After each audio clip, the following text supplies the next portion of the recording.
Voici ce que vous montrent les youtubeurs français en termes de stratégie. Ici on a un compte à 100 000, ici on arrive à 0$, c'est la perte totale. Regardez où est-ce que ça converge en dessous de la perte totale au bout de 500 trades.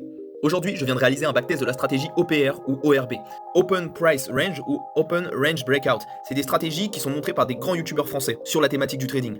Mais vous savez quoi? On va voir tout de suite s'ils sont vraiment rentables. Les paramètres de la stratégie, c'est déterminer les plus hauts et les plus bas de la première bougie de 15 minutes à l'ouverture d'un marché. Ensuite, tu descends en time frame 5 minutes, et si t'es bullish, tu attends que la première bougie de 5 minutes casse au-dessus de la bougie de 15 minutes de l'ouverture du marché. Donc ça t'indique une position haussière. Et ensuite, tu vas devoir mettre ton ordre stop loss sur la plus bas des bougies de 15 minutes. Le risque pour la récompense, c'est de 1 pour 1,5. Voilà, on se retrouve sur le logiciel de backtest. On voit très bien ici qu'on fait moins 10 000 de PNL. Vous imaginez? Moins 10 000 € sur le compte à 100 000?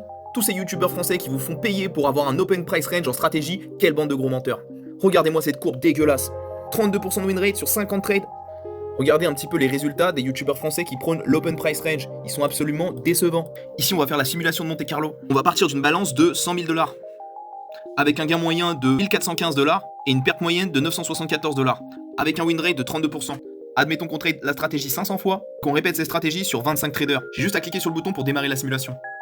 Regardez-moi ce résultat absolument dégueulasse. Ici, on a un compte à 100 000, ici, on arrive à 0$, c'est la perte totale. Regardez où est-ce que ça converge en dessous de la perte totale au bout de 500 trades. Voici ce que vous montrent les youtubeurs français en termes de stratégie. Donc faites attention quand les youtubeurs français vous parlent d'open price range, vous pouvez être sûr que c'est la stratégie la moins rentable du monde.